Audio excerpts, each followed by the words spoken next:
toma cuidado quando você procurar no Google consolo curto, tá? Não se esqueça de colocar a palavra concreto armado na sequência, tá? Os resultados aí podem ser catastróficos. Então, tomem cuidado. Sempre que vocês colocarem consolo, vocês coloquem a palavra concreto armado. E já vai direcionar vocês para o material correto, tá? Depende da finalidade que ele quer achar, né? Depende. Então, mas tudo bem, vamos lá, né? Eu não vou desviar do assunto. Vamos voltar aqui às vigas parede. Depois a gente começa com a parte de consolo. Então, na verdade, o que acontece? Nas vigas parede, elas são elementos, como eu tinha comentado na última aula, que elas são normalmente encontradas em reservatórios e fachadas de edifício. E eles são elementos de chapa, tá? Então, o que é uma chapa? É praticamente um elemento que eu tenho duas dimensões muito grandes em relação à espessura, só que ela é carregada no seu plano médio. Ela é diferente aí de uma placa, né? A placa é a laje, que ela é carregada, né, transversalmente. Agora, em relação ao cálculo das vigas parede, o que eu tinha comentado de especial? As hipóteses de Navier-Bernoulli, ou seja, as regiões B, né, que a gente costumava trabalhar para calcular as vigas usuais, elas não funcionam, né? Então a gente tem que tratar esses elementos como regiões de descontinuidade generalizada. Ou seja, vou tratar isso como regiões D. A NBR, ela fala que ela tem um comportamento específico, a viga parede, né? Ou seja, ela é ineficiente tanto à flexão quanto ao cisalhamento, quando você compara isso a uma viga usual, ou seja, ela não tem um comportamento tão bom quanto uma viga comum, justamente por se tratar de uma região de descontinuidade generalizada. Então, como eu tinha comentado na aula passada, mantém aquele critério em como é que a gente faz a consideração, né, de vigas parede. São relações, quando tem relação L sobre H para vigas apoiadas, menor do que 2, e para contínuas menor do que 3. Então, isso não mudou em nada. Em relação aos modelos de cálculo, por algum motivo não está aparecendo, deixa eu ver aqui, mas não está aparecendo na apresentação, não sei o porquê, né? Então, como é que a gente pode trabalhar com esses modelos de cálculo? Eu posso trabalhar com modelos planos, elásticos, lineares, não lineares, ou modelos biela-tirante, tá? Para poder calcular as solicitações, a gente vai calcular as solicitações como vigas comuns, né? Alguns programas permitem que nós façamos a avaliação de viga considerando a existência da distorção provocada pelo cisalhamento. Então, essa é a teoria do Timoshenko para vigas. Então, se possível, sempre que a gente puder, a gente considera essa distorção. Então, eu consigo habilitar aí essa avaliação utilizando essa teoria, né? O que acontece? Você reduz um pouco os momentos negativos e aumenta os momentos positivos. Então, isso é bem vantajoso para nós. Em relação à altura efetiva, como eu tinha comentado, a altura efetiva, a gente vai pegar o quê? A menor relação que eu tenho entre L ou H. Então, esse vai ser a altura efetiva HE, que nós vamos considerar nas vigas parede, né? Qualquer altura acima disso, mesmo que seja da viga, ela vai ser simplesmente considerada como carga, tá? Aqui, em relação aos critérios de dimensionamento, eu coloquei os critérios de dimensionamento que são mais comuns aí de nós encontrarmos, tá? Que é o do SEB 78, do Fusco e do Leonrad. Nós vamos trabalhar especialmente com a avaliação do Fusco, tá? Porque ela é muito mais simples e ela atende alguns critérios que eu vou comentar depois. O mais usado no Brasil ainda é a avaliação do Leonrad, ou seja, são todas essas aqui, só que tem um critério que eu vou apresentar para vocês, que ela produz aí alguns probleminhas, né, algumas inconsistências. Agora que eu vi que tem efeito, eu não gosto de fazer essas coisas, tá? Já estava assim. Então, o que a gente vai trabalhar vai ser com o critério do Fusco, tá? O que acontece com o modelo de trajetória das tensões principais do Leonrad, né? Para a gente poder utilizar isso, ele vai resultar num ângulo de inclinação das bielas de aproximadamente 67,3, ou seja, eu vou ter ângulos acima de tangente de 2. A tangente de 2 é o limite para a NBR. Quando eu travo essa tangente máxima em 2, o braço de alavanca ele fica aproximadamente igual a 0,50 de HE. Por isso que eu estou recomendando que a gente utilize lá o modelo apresentado pelo fusco, tá?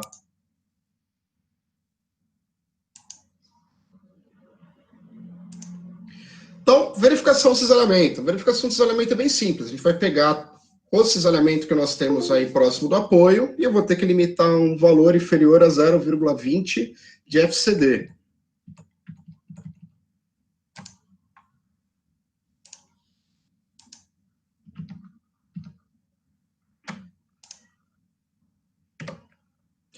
Para calcular a armadura de equilíbrio geral, a gente vai trabalhar simplesmente com o momento fletor dividido pelo braço de alavanca vezes a minha tensão de escoamento. E a armadura mínima de flexão, a gente vai adotar o convencional para vigas. Bem simples, tá? Na sequência, a gente vai começar a trabalhar com uma armadura mínima horizontal e vertical. Então, eu não calculo as armaduras para estribo. Eu coloco um valor mínimo, que é de 0,75% de BW, ou simplesmente 0,075 BW para face por metro, ou 0,15 de BW para as duas faces, tá? Por metro. E nós temos aí algumas armaduras complementares. Então, quem são essas armaduras complementares? São armaduras que elas ficam posicionadas próximo dos apoios, justamente para a gente melhorar essa configuração da biela que desce aqui. Então, essas armaduras, que a gente vai trabalhar tanto com a S1 como a S2, ou seja, vertical e horizontal, a gente vai estar trabalhando, elas são iguais. Basta eu pegar a relação e dividir por FYD. E aí eu vou distribuir essas armaduras, quando eu tenho um apoio direto, em 30% da altura da viga e 50% da altura efetiva da viga. Né?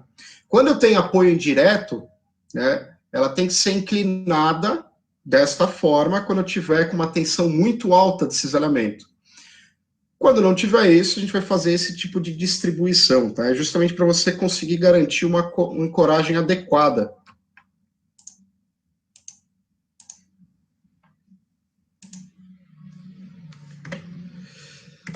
Tem uma armadura de solidarização que eu não comentei na última aula, que é justamente uma armadura contra o fendilhamento. Então, quando eu tenho um pilar em que ele está chegando no meio da minha viga-parede, ou seja, eu posso ter um trecho da viga-parede que ela esteja em balanço, por exemplo, ou eu tenho um pilar nascendo sobre a minha viga-parede. Eu preciso colocar uma armadura contra o fendilhamento. Quem que é essa armadura, tá? É a reação que eu tenho, seja de apoio, seja a carga chegando nesse ponto, dividido por 4. E aí eu vou distribuir isso aqui como uma armadura horizontal, tá? Ou seja, eu coloco uma quantidade a mais de barras nessa região.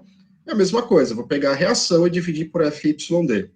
Eu tenho que distribuir, afastado do topo da viga, 10% de HE. E aí eu faço essa distribuição em 40% da altura da viga.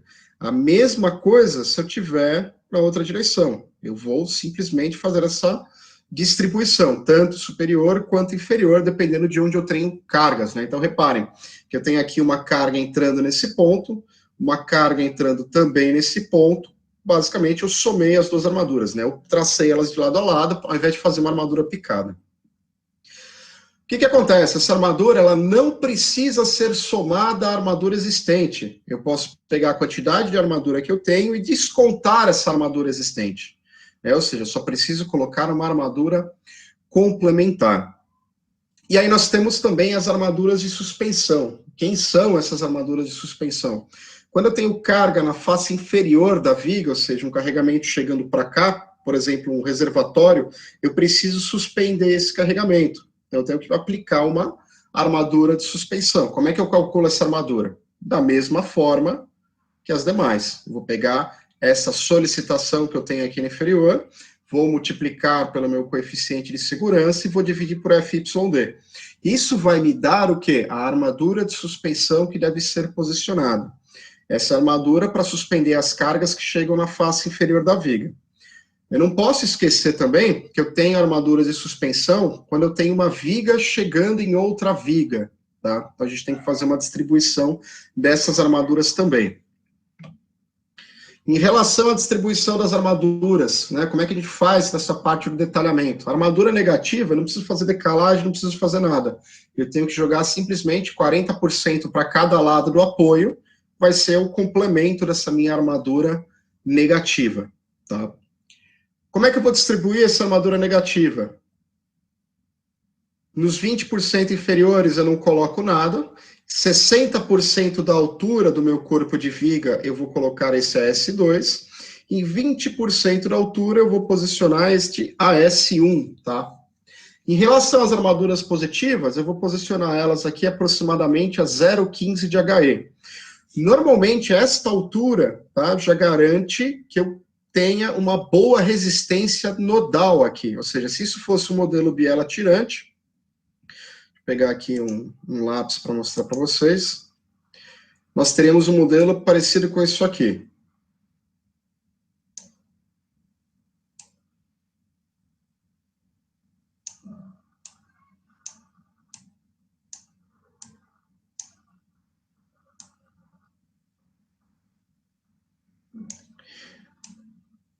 Então, o que acontece? O carregamento que eu tenho chegando aqui por cima, ó, toda a carga que ela está chegando por aqui, ela vai ter que descer. Então, quando ela vai descer, o que ela vai fazer? Ela vai descer por essa parcela do concreto. Aqui, em tangente de 2, ela vai pegar esta parcela e vai transferir essa carga. Então, aqui no canto, eu vou ter um nó, né?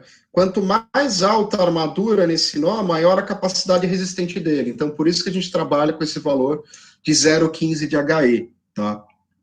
Que é a mesma coisa, né? Eu vou ter um nó chegando aqui, as forças atuando, e aqui, ó, eu tenho a tração principal atuando na minha viga parede, no caso de armadura negativa, tá? Então, esse é o modelinho treliçado que a gente costuma montar aí para poder representar, no caso do modelo bielas tirante, essa armadura.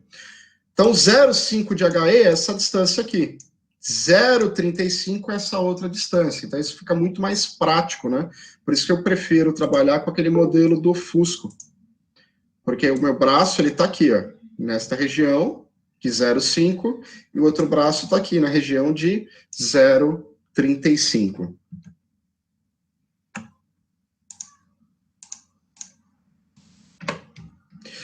Relação ao detalhamento das armaduras, tá? As armaduras de flexão, elas têm que ser detalhadas com ganchos posicionados no plano horizontal. Justamente para quê? Para que eu garanta a ocorrência de uma compressão por trás do nó. Essa compressão aumenta a minha capacidade resistente. Então, por isso eu prefiro trabalhar sempre com ganchos. No plano horizontal, nunca no plano vertical. Então, eu posso trabalhar ou com grampos, ó, e complemento, né, com a armadura horizontal, ou faço um grande U, ou eu faço outras peças assim, ó. E aí eu consigo depois vir para cá, ó, faço outra peça aqui, e dessa forma. Então a gente faz toda essa distribuição da armadura ao longo da viga parede assim, né? Dificilmente vocês vão ver isso em obra, né? Eu particularmente, eu coloco isso no projeto, você chega na obra, o cara vai lá e trocou a forma do gancho. Aí depois começa a trincar reservatório, o cara começa a ficar preocupado. Aí você já avisa para ele que ele posicionou a armadura errada, tá? Justamente por causa desse gancho. Em relação às armaduras de suspensão, como é que nós realizamos essa distribuição da armadura de suspensão, tá? Então eu vou distribuir essa minha armadura numa região aqui, ó, de 3 vezes a largura da viga suportada, e eu vou colocar uma quantidade de armadura, ó, somente uma vez a largura da viga de suporte. Tá? Como é que eu posso fazer isso? Eu posso utilizar um estribo aberto, eu posso utilizar um estribo inclinado, ou posso trabalhar com cavalete, ou seja, com barras dobradas a 60 graus. Onde é que essas barras dobradas elas ficam? Elas vão ficar posicionadas dentro da minha viga suporte. Então, se eu olhasse lateralmente essa viga, o que acontece? Eu tenho a viga chegando aqui, para poder suspender esse carregamento, eu faço esse gancho. E aí você tem que fazer uma amarração. Então, essa armadura ela é bem difícil, né? E aqui no meio, eu tenho que ter um pino de dobra de pelo menos 20 vezes a bitola, tá? E eu tenho que limitar no máximo a absorção de carregamento a 60% da carga chegando aqui. Porque normalmente os carregamentos que eu tenho chegando numa viga parede, eles são elevados, tá? Então eu vou trabalhar ou com esse estribo inclinado, ou com estribo aberto, ou com barras dobradas, estribos abertos, ou barras dobradas e estribos inclinados. Tudo bem? Eu disponibilizei aqui também para vocês, ó, um roteirozinho de cálculo, né, uma marcha de cálculo. Então, o que se precisa fazer? Primeiro passo, determinar as solicitações. Na sequência, a altura efetiva da viga, determinar o braço de alavanca, calcular as armaduras de equilíbrio geral, checar o cisalhamento, né, ou seja, fazer essas verificações do concreto, calcular as armaduras complementares e de solidarização. Aqui saiu um pouquinho errado, eu vou arrumar, né? E o detalhamento. Tudo bem? Aí são os materiais que eu utilizei como referência, vocês podem pesquisar ele na internet, tá? E eu vou abrir aqui, puta que frescura. Eu vou abrir esse para vocês fazerem uma pergunta, né? Afinal, muita gente falou que tinha alguma dúvida aí a respeito da matéria de vigas parede. Vamos lá, pessoal, dúvidas?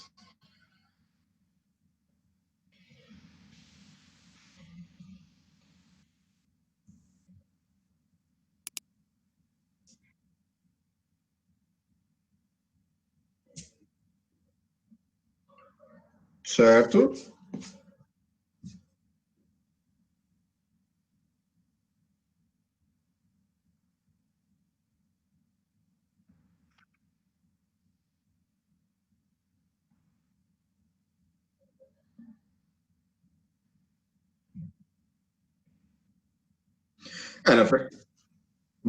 Imagina que aquela viga seria uma viga de... Deixa eu ver se está aqui.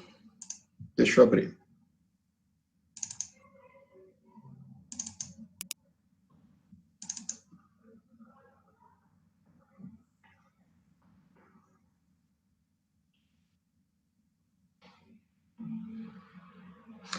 O que acontece? Eu tenho essa carga, ela está chegando, pode ser uma laje de reservatório, tá? Ela está descendo esse carregamento por aqui. Eu vou precisar suspender ele. Então, quem que é o carregamento total que eu tenho? São esses 23 kN que eu tenho chegando no fundo do reservatório, 3 kN por metro chegando no topo desse reservatório. Não vou falar de reservatório porque ainda faltaria as armaduras, né? Mas vamos supor que eu tenho uma laje embaixo e uma laje em cima, né? Mais o peso próprio dessa viga. Então, vocês não podem esquecer aí de considerar o peso próprio, tá? Dentro desse exercício.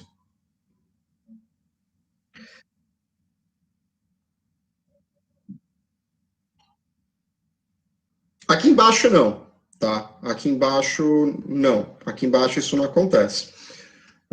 Se fosse um reservatório, como é que a gente faria isso aqui? Deixa eu abrir o TQS.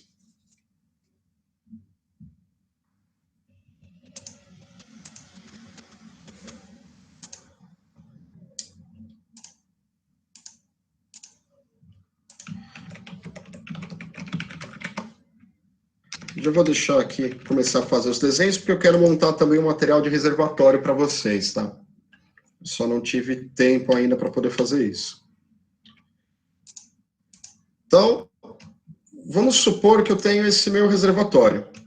Deixa eu fazer uma planta baixa dele.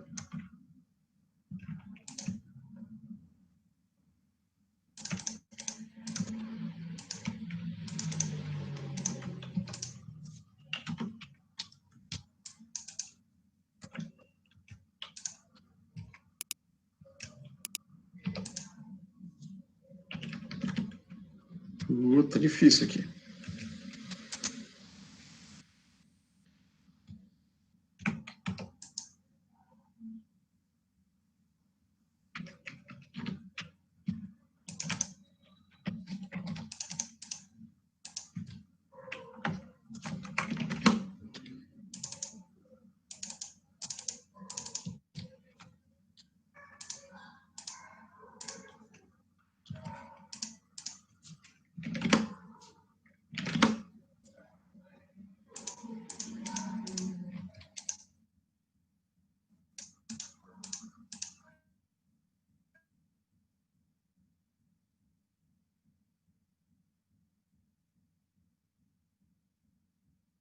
Tem a parede aqui que tem 3 metros, né? O que acontece? Qual que é o carregamento que eu tenho atuando nesse reservatório?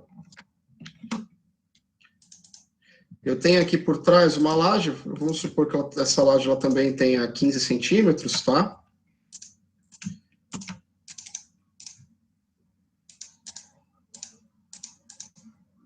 Opa. É. E aí o que acontece? Eu vou ter, chegando nesse reservatório aqui,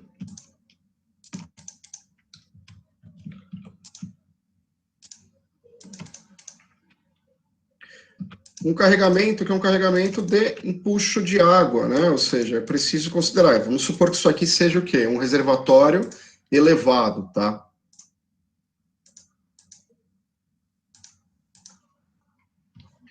Então, eu teria um empuxo que ele vai atuar nessa altura do nível d'água. Então, vamos supor que o meu nível d'água aqui, ele estaria a 30 centímetros abaixo desse reservatório. Vamos supor que ele possa encher, né? Vamos considerar uma situação aí a favor da segurança. Então, eu tenho esse ponto de nível d'água, eu tenho aqui 85 centímetros, né? Então, são 0,85. 0,85 vezes 10 quilonewtons, eu tenho 8,5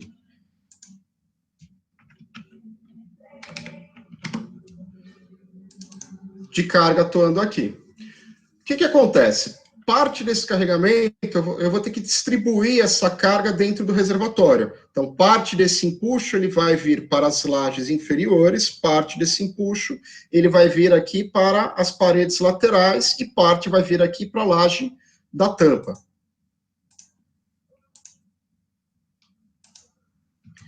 Deixa eu só...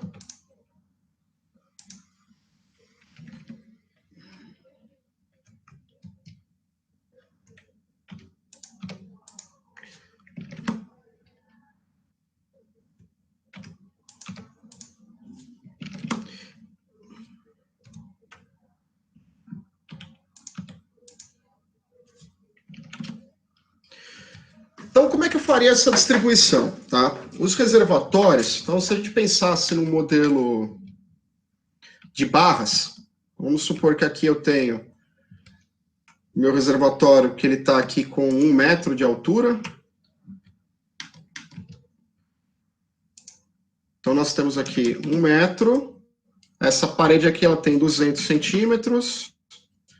1 metro, 200 centímetros. Então, eu tenho aqui em cima a laje de topo. Embaixo eu tenho a laje de fundo.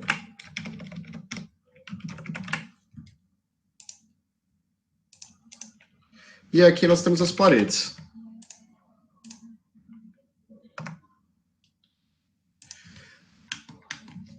Como é que fica esse carregamento aqui dentro? Eu vou ter um carregamento de empuxo aqui, ó.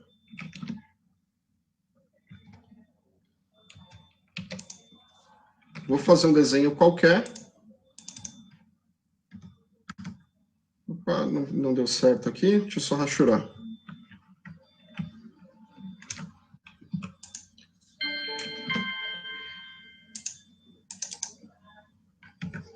Não tem problema.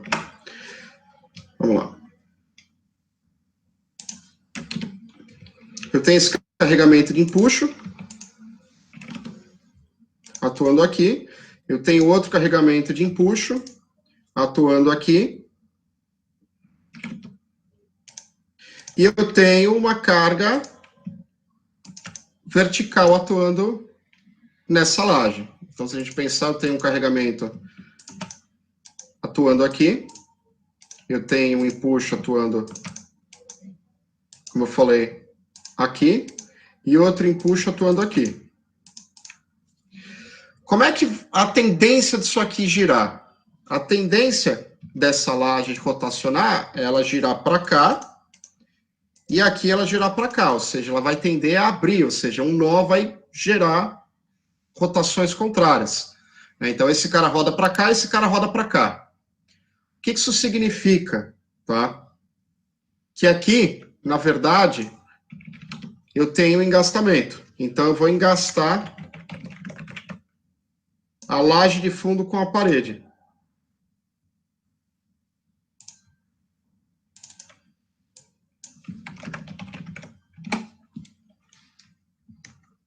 Porque ela está rodando no sentido contrário. O que acontece com a laje de topo? A laje de topo ela vai rodar para cá, e a minha laje da parede aqui, ó, ela vai rodar para cá. O que acontece? Elas estão rodando na mesma direção. Elas não estão trabalhando, ou seja, elas não estão rodando em locais diferentes. Né? Ou seja, a rotação é a mesma. Então, aqui no topo, eu vou considerar que eu tenho, na verdade, um apoio entre a laje de fundo, laje de topo e as paredes. Então, aqui seria como se eu tivesse uma laje biapoiada, aqui embaixo eu tenho uma laje engastada nas quatro faces. E aí eu posso usar Kizern, qualquer coisa, para poder definir os momentos fletores que eu tenho atuando aqui. Então, basicamente, eu ia ficar com um esquema estático para calcular isso aqui.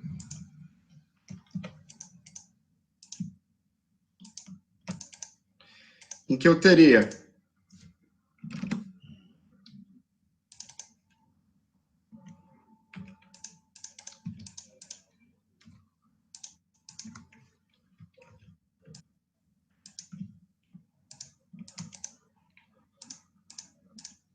um sistema parecido com esse aqui.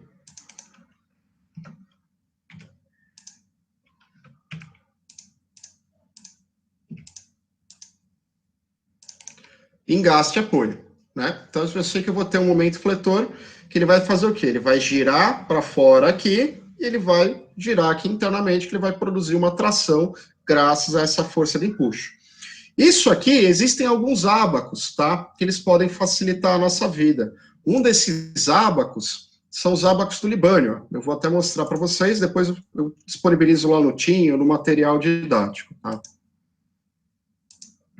Então, vocês têm os ábacos de Kizern, que vocês aprenderam lá em Concreto 1. Nós temos um segundo ábaco, que é um pouquinho diferente, né? Ele é baseado nas tabelas de Bares, que ela foi refeita aqui pelo professor Libânio da Federal de São Carlos. E que eu poderia determinar facilmente quais são os momentos fletores, ó, utilizando esses ábacos. Onde está? Onde está? Então, tá aqui, ó, momentos fletores em lajes com cargas triangulares. Então, nós poderíamos entrar numa situação aqui do tipo 12, que eu tenho engaste e apoio, tá? A gente consegue encontrar. Então, dependendo do que for, ó, por exemplo, uma parede, eu teria engaste, engaste, engaste e livre. E aí eu utilizaria esta tabela aqui, ó, por exemplo, a tabela 16, para poder definir quais são os momentos fletores que eu tenho atuando na direção de X e na direção de Y. Tá? Então, essa é a forma que eu calcularia. Então, para o reservatório, ao invés de eu calcular só, eu colocar aquela armadura de 0,075% de BW, eu vou estar colocando uma armadura adicional, né, que é a armadura própria para poder suportar esses momentos fletores produzidos por este tipo de carregamento. Tá? Então, essa seria a forma que eu calcularia esse reservatório. Só que aí a gente tem um segundo problema. Né? Quem que é esse segundo problema?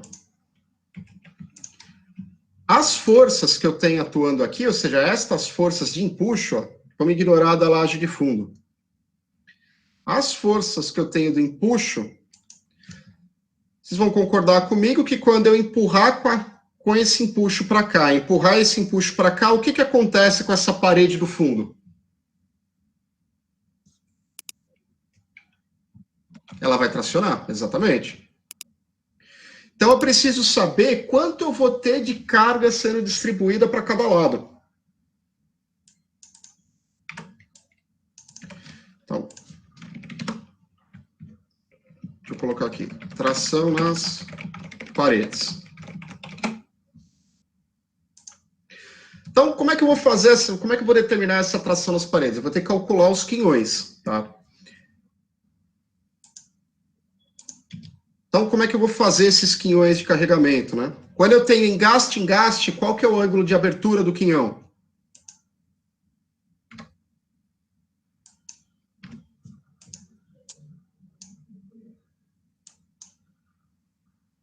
Ninguém?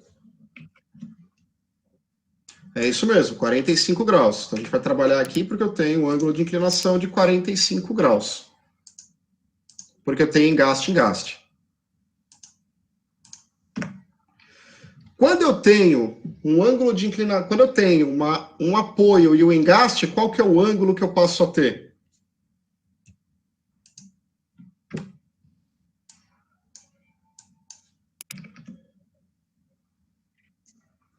Eu vou ter 30 graus onde eu tenho essa região e 60 graus na outra, é isso mesmo.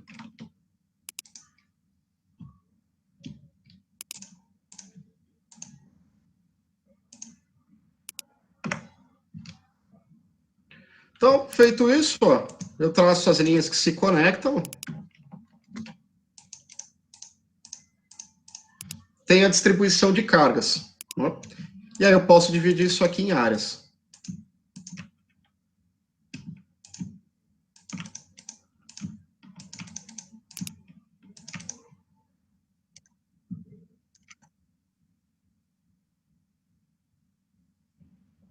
No Lisa? Não, na verdade, isso aqui eu estou aplicando qual é a distribuição de cargas que vai para cada parede. Então, vamos supor, esse empuxo aqui, ó, que atuando nesta parede de 200, ele vai produzir uma reação o quê? Então, vamos supor que eu tenho várias áreas aqui. Então, deixa eu colocar essas áreas. Então, tem área 1, área 2, 3, 4, 5, 6, 7, 8, 9 e 10.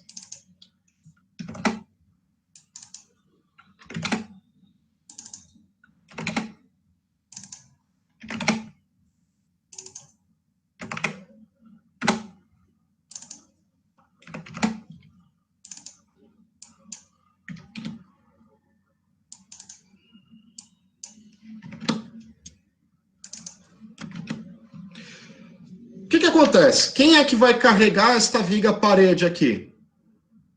São as áreas 1 e 6. Então, eu vou ter que aplicar um empuxo.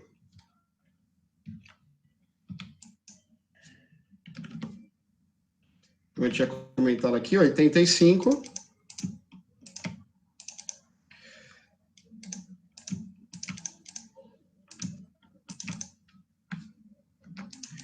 Eu posso quebrar isso aqui em triângulos, né? Então, quem vai carregar esta parede? Serão as áreas 1 e 6. Quem vai carregar essa parede? São as áreas 5 e 10. Ou seja, a reação desses quinhões é o que vai dar a carga nessa parede. Quem vai dar o carregamento na laje de fundo? É a soma dos quinhões de 7, mais 8, mais 9.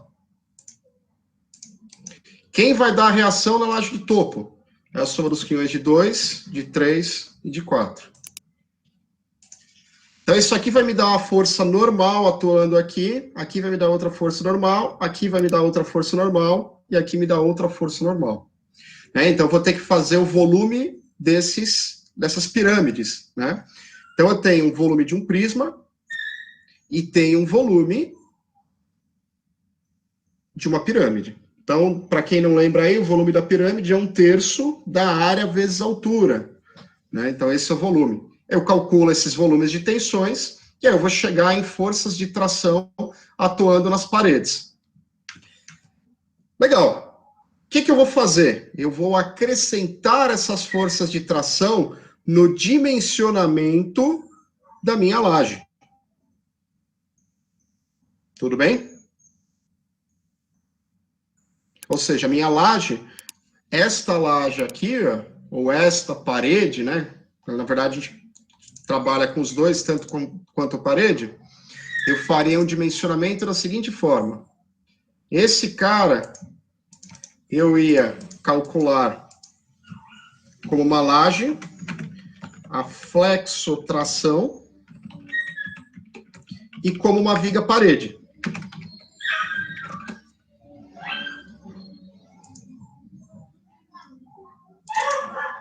Então, como é que eu faço isso aqui? A flexotração. Eu vou pegar essa força de tração, dividir por FYD e calcular a armadura que eu vou aplicar aqui. Eu vou fazer uma somatória simples dessas armaduras. Então, isso aqui é a forma que eu faço para poder dimensionar um reservatório. Tá? O que acontece? Eu estou somando o que a gente aprendeu em lajes, né? E eu estou somando o que vocês viram agora em vigas parede. E aí a gente faz todo o dimensionamento e detalhamento dessas peças. Tudo bem?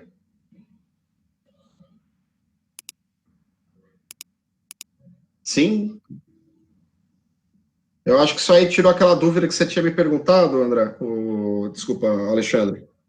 Beleza. Então depois eu vou postar, na verdade eu vou aproveitar, eu já posto até agora lá para vocês, os ábacos do Libânio aqui. Eu ainda vou preparar esse material de reservatório.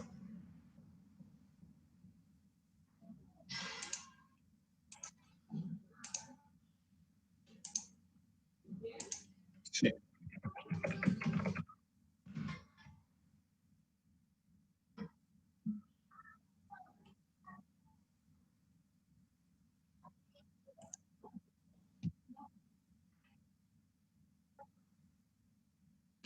Ah, sim, é tudo em inglês.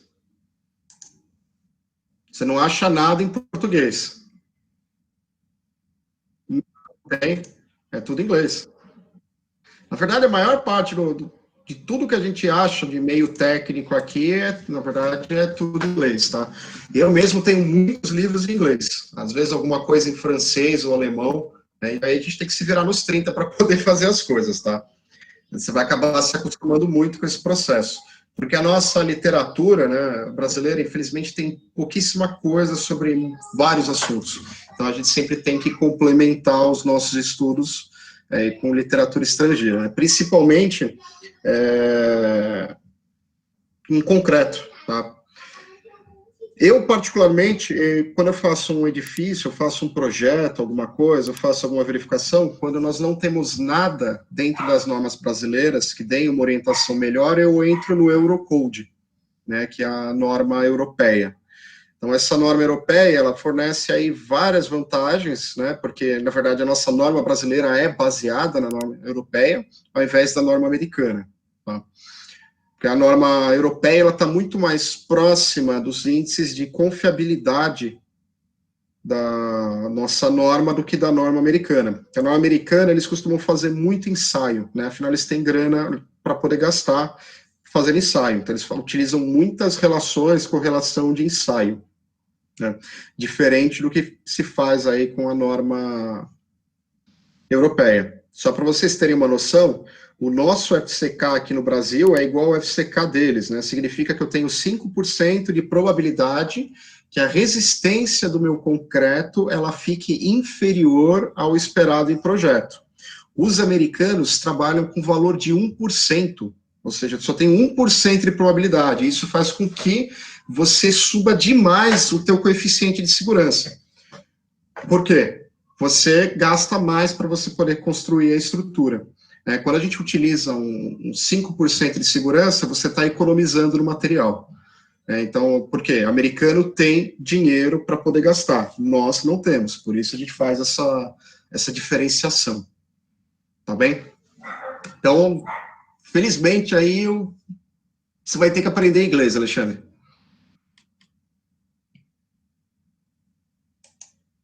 De uma forma ou de outra. Tá?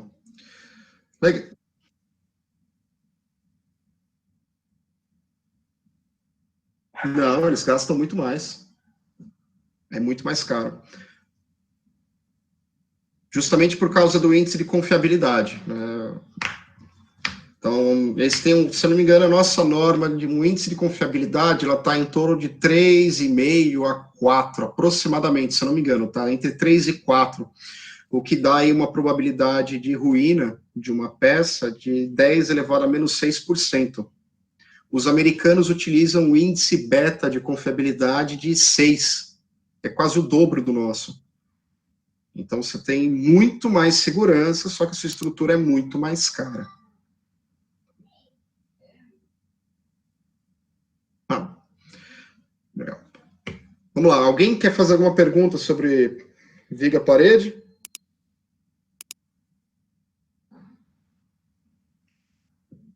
Pô, gente, último dia de aula, né? Vocês poderiam me ajudar também, né? Professor, Oi? vai ter que fazer armadura de suspensão no exercício de viga-parede? Vai. Você não tem uma carga chegando aqui no fundo? Sim. Então você vai ter que fazer uma armadura de suspensão. Essa armadura de suspensão nada mais é do que a armadura vertical, tá? São os estribos. Certo. Então, ao invés de você utilizar somente aquele valor de 0,075 por face, você vai ter que pegar essa carga, majorar, dividir por FYD e definir quanto de armadura você vai colocar. Certo. O valor que eu vou usar vai ser essa carga de vezes o vão, né? Eu preciso de uma carga pontual para usar na conta? Ou pode usar por metro mesmo? Você pode usar por metro, que na verdade você vai chegar numa área. Se você concentrar, calcular e depois dividir pelo vão, você vai chegar na tua armadura, você vai chegar na armadura por metro, de qualquer forma. Se você já pegar essa carga e já dividir, você já vai chegar na sua armadura por metro. Entendeu? Ou foi muito rápido?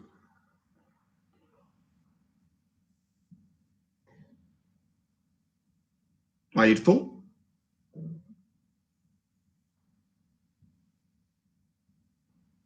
Muito bem, já que o Ayrton faleceu, eu vou passar agora para os tópicos de consolo curto. Tão esperado aí por vocês, pelo Arias, né?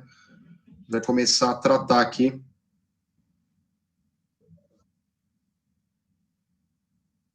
Ah, tá. Ah, beleza. Então eu criei aqui dentro do Teams, gente, ó. Vocês têm uma guia tanto para vigas parede, né? Onde vocês têm aqui os seus arquivos. Eles são referentes ao exercício. Eu coloquei aqui em PDF, porque algumas pessoas falaram que não conseguiram ver. Então eu já coloquei esse cara em PDF para vocês poderem realizar aí o exercício, né? Assim como eu coloquei também as peças em Math Studio. E esse material de vigas parede que eu acabei de apresentar para vocês, ele está aqui também. Tem só essas correçõezinhas de português que eu preciso colocar, né? Acabei digitando rápido e não vi. Né? Mas é exatamente aí o que vocês acabaram de ver. Foi correção. Tá? Então, vocês têm aqui todo esse material aí disponível para vocês. Eu acrescentei aqui também um outro tópico de consolo curto, tá? Então, o material aqui, ele já está disponível também de consolo curto. Assim como está disponível também no material didático. Aí vocês acessam por onde vocês acharem melhor. Vou passar aqui, então, para consolo curto.